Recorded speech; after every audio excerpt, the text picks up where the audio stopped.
I blurted out to the waiter, hey, you know, buried my dad today. This margarita isn't strong enough. Could I have another shot? He came back with two and he slaps me on the back and he says, feel better, buddy. And it really broke us up and we started laughing. Did you push record?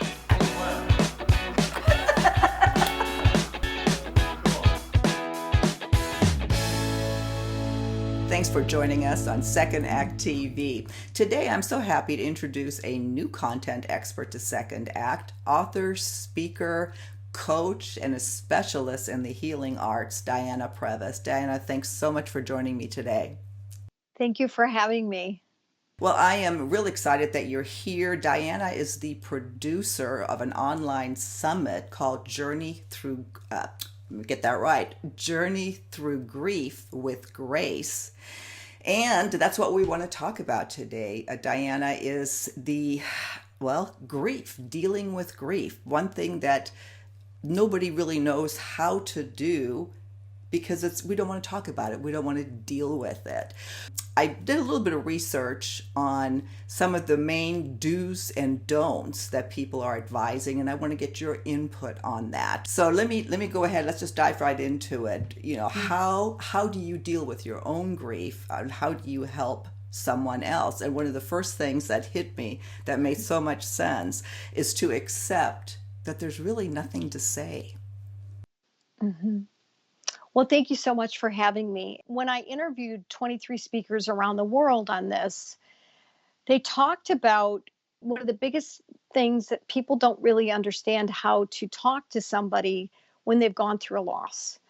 One of the speakers on the show, she had lost a child that was 22 months old from a congenital type of cancer. And so she remembers being in a church in a pew, and she clearly saw someone coming down there, and then when they saw her, they went in the other direction.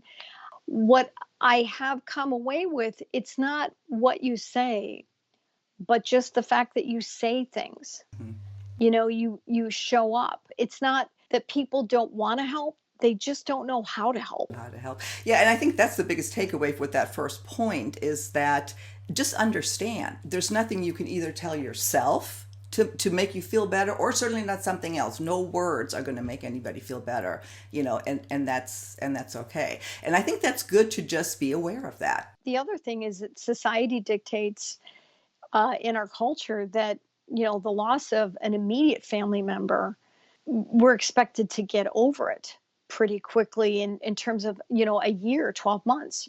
But what ends up happening is once the loss happens, you do the funeral, you kind of go through the lasagnas, and then all of a sudden you're like 3 months later, you stop getting any calls, you stop getting any check-ins, and yet it's all in your head and it's all in your heart. It hasn't gone away. Yeah. And for many of us through time, because we try to get on and move on so quickly,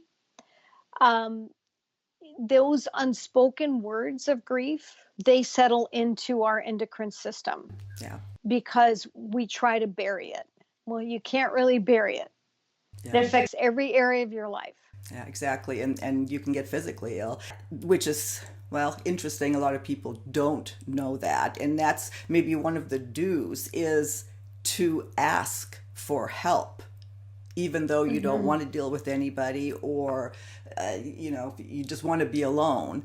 But also understand that if you're dealing with somebody or trying to help somebody, that they're likely going to turn you down because they don't want any help. What is the best way to give help to someone? Well, and then you also have to look at your own personality. How do you deal with, excuse me, but when I say this, but how do you deal with a shit show? Do you like that's going on internally? Do you share with others?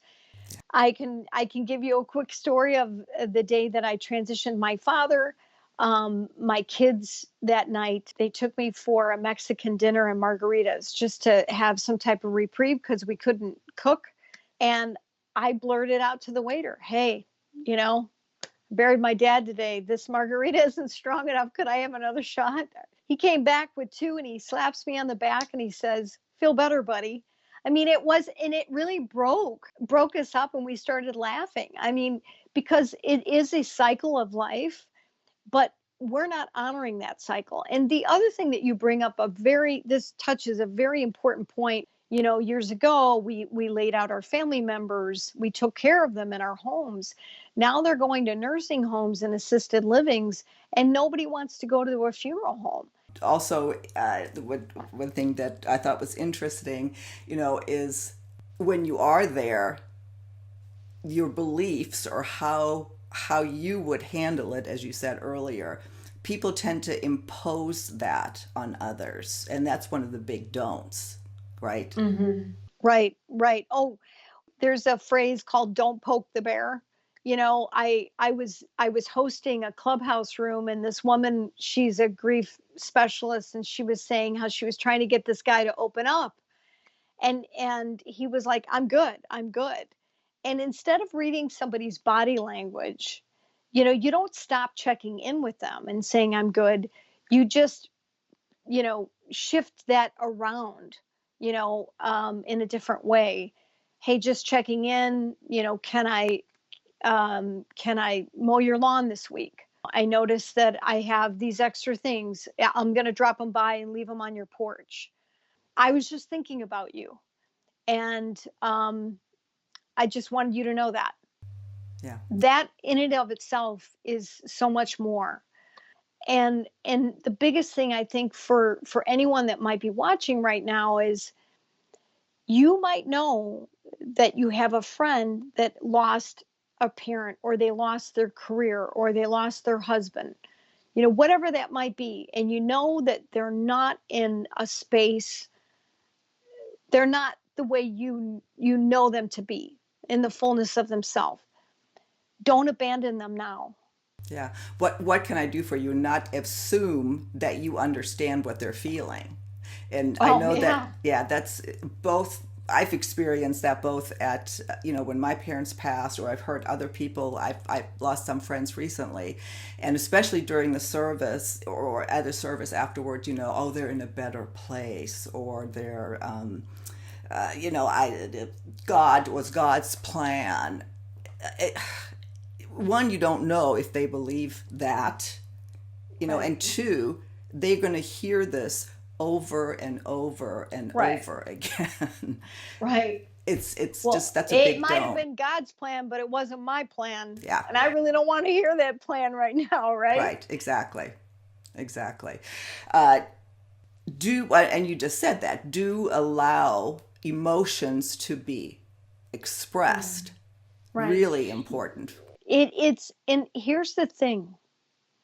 There's so much legislation that's going on and trying to get people to honor even bereavement through workplaces, and helping to recognize that when you go back to work, you're not the same person. That's why the other woman on the show, navigating the loss of your former self, that's why that interview was so people related to that, because you're not the same. But when you're not the same, and that person is not the same, that you has lost a loved one, and you want to connect with them, point blank asking, how can I show up for you? How can I support you? And if they say nothing, fine. Then 3 days later, I'm just thinking about you. I'm not going to go away. So you might want to just tell me what you need. And if you don't need from me anything right now, then put it on a tickler. Check up with them 7 to 10 days. This is really important, because you're also able to create this safety for them to share their vulnerability. I'm here for you. Just you saying that over and over and over again, I have, I'm just checking in, because that person then feels like, hey, I might be allowed to just share a little bit about what I'm feeling. There's so much to this, because as you allow them, they get it out. And you made a couple points earlier when you said, if you don't, that unspoken grief, when it lies dormant, Yeah. oh boy, does it grow an ugly garden. Yeah.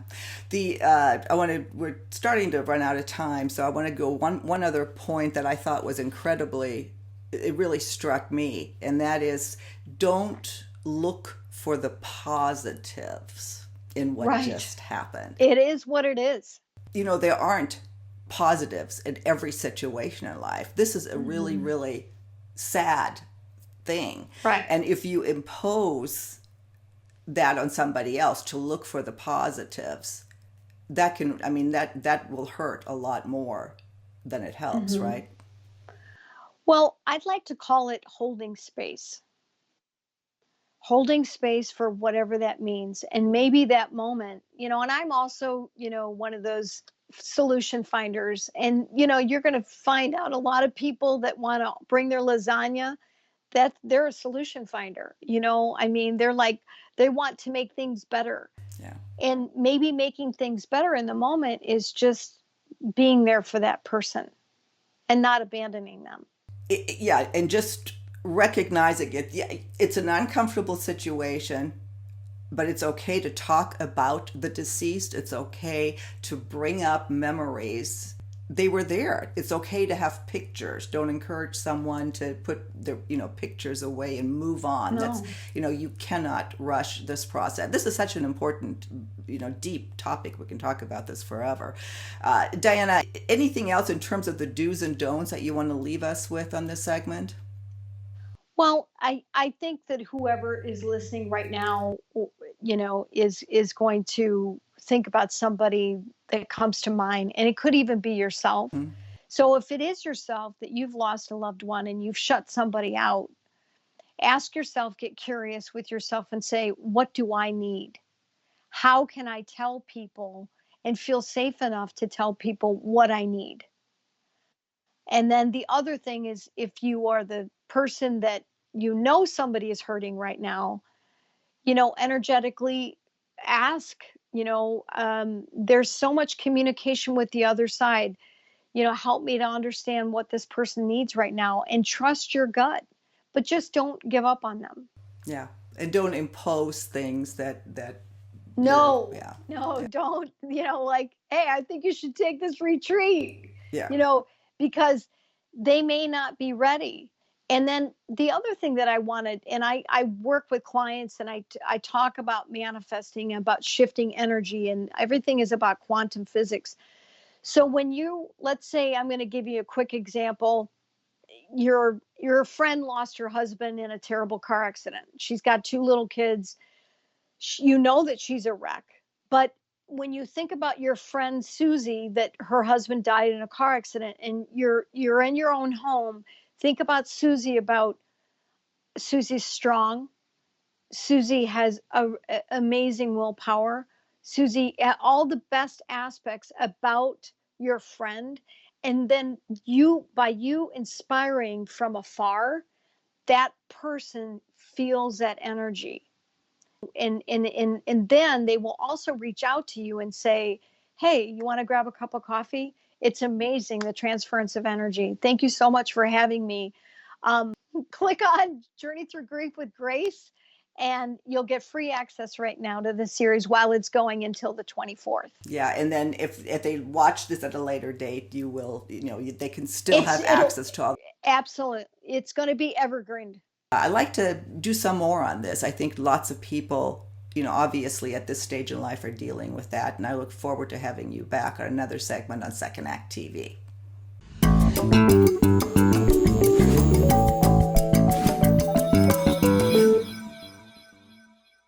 Please be sure to subscribe to our channel. And if there's a topic that you'd like to have us cover, please visit our website, secondact.tv. We have a little red suggestion box in the upper right-hand corner of the site. Just click on that, send us an email. We'd love to hear from you. Thanks.